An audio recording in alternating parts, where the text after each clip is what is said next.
içeride sorun olmaz değil mi? Arabalar açılsın sorun olmaz.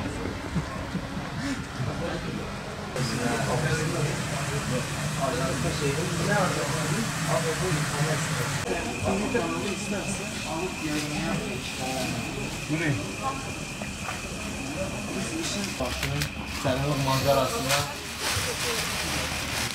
Babadan beri bu tarihi çarşıda bulunuyorum. İşte babamın mesleğine devam ediyoruz. Tabii eski bu çarşı tarihi bir çarşı. 500 yıllık, yaklaşık 500 yıllık bir tarihi var bu Sipahi Pazarı'nın. Gümrükhanı ile birlikte, Gaza Pazarı ile birlikte yapılmıştır. Önceleri bu çarşıda yani 40-50 tane dellal vardı desem abartmış olmayayım. 70-80 taneyi bulurdu. Burası, bu çarşı bir dönem Urfa'nın en iyi iş yapan çarşısıydı. Nedenine gelince o dönemde el sanatları çoktu. Kürkçülük, abacılık, ondan sonra ihram yaparlardı, şal yaparlardı. Yani akla gelen insanların giyecekleri her konuda el işleri, burada el işleri ustaları vardı. Makineleşmeyle, sanayileşmeyle birlikte bu çarşı o eski özelliğini kaybetti. Şimdi bu çarşıda yeni halılar, battaniyeler daha çok satılıyor. Eski kilim halı işi burada 5-6 dükkan tek kaldı. Yani sizin vasıtanızla yetkililere buradan bir esnaf, biraz da deneyim sahibi, tecrübe sahibi bir kişi olarak buradaki yetkililere, valiliğe, Büyükşehir Belediye Başkanı'na bir çağrıda bulunmak istiyorum. Defalarca söylüyoruz. Bu çarşı tarihi bir çarşı, Balıklıgöl civarında olmasına rağmen eski canlılığını yitirmiştir. Buradaki esnafın maddi güçleri sınırlıdır. Dolayısıyla demin bahsettiğim bu iki kurumun bu çarşıya el atmaları turizm açısından, tarih açısından, görevleri açısından mutlaka gereklidir diye düşünüyorum. Bizim aslında burada her türlü el işleri satılır. Şimdi kürkçülük de artık bitme noktasına geldi. 5-6 tane kürkçü kaldı.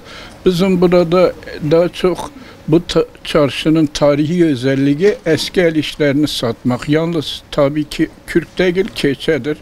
Tabii bu mesleklerin içerisinde en zoru olan da kürkçülüktür. Onu da belirtmek gerekiyor. Yani benim aslında bu mesleğim baba mesleği. Babamdan sonra biz geldik, devam ettirdik. Böyle bir durumu var işte. Demin anlattığım gibi bu çarşı çeşitli isimlerle anılıyor Urfa'da. En çok anılan ismi Sipahi Pazarı, Sipahi Çarşı, Kapalı Çarşı olarak, bir de Oturakçı Pazarı olarak da diye anılıyor. Oturakçı Pazarı söylenmesinin nedeni, burada gördüğünüz gibi işte odalardaki, evlerdeki gibi oturuyoruz. İşte böyle bir gelenekten geliyor. Ama işler durunca, demin dediğim gibi bu iş tekrar bu çarşının eski canlılığını devam ettirmesi için bazı önlemler gerekiyor. Kürkçülük Urfa'da öteden beri yapılan bir şeydir. Yani bölgedeki sanatların en önemlisi, yani hepsi de çok önemlidir keçe, ama daha çok beceri isteyen, daha çok sanat yeteneği isteyen bu kürkçülük en zor bir meslek. 50-60 tane daha evvel kürkçüler vardı. O biraz evvel konuşmamın başında dediğim gibi ancak 5-6 tane kürkçülük kaldı. Kürkçülük zor bir meslek, emek isteyen bir meslek. Kuzu derisinden yapılır. Yani bu özelliğiyle mesela bir küçük yeni doğan süt emmemiş kuzu diye tabir edilen yaklaşık 30-40 tane kuzu kürkünden oluşur. O kürkler de çok değerlidir. çok da pahalı olurdu eskiden de. Kürkün çeşitleri var. Mesela azap kürkü, ondan sonra normal bir halk kürkü, ağa kürkü. Ağa kürkü ya da diğer tabirle zengin kürkü çok daha pahalı kürklerdi. Şimdi bu kürk sanatını buradan tekrar sizin vasıtanızla tekrar ilgililere, yetkililere seslenmek istiyorum. Özellikle tarihi ve turizm şehri olan bu şehre eski el sanatlarının canlandırılması yalnız buradaki esnafın yapabileceği bir şey değil. Yetkililerin de bir komisyon kurarak bu işe el atmaları, bir bütçe ayırmaları halinde bu memleket turizm açısından çok daha tarihi ve turizm açısından çok daha ileri boyutlara gelebilecektir. Şimdiye kadar böyle bir şey olmadı ama neden olmadı? Ben bir vatandaş, bir esnaf olarak doğrusu hayret ediyorum. Geçmiş valilerle diyalogumuz oldu. 1-2 saat sohbetimiz oldu. Şimdiki belediye başkanı Kasım Bey, onunla da yakın bir diyalogum olmuştur. Onlara da söyledik. Şu ana kadar somut ciddi bir destek vermediler. Umarız ki bundan sonra artık bu gibi memleketin sorunlarına, yani ekonomik, sosyal, sanatsal olarak gerekli özeni gösterirler diye bir tahminde ve dilekte bulunuyorum. Mutlaka çok büyük zararı var. Bu fabrika el yapımı kürkler zaten aslında bu kürkleri de bitirdi denilebilir. Bir de kürkler tabii ki deri kürkler çok pahalı.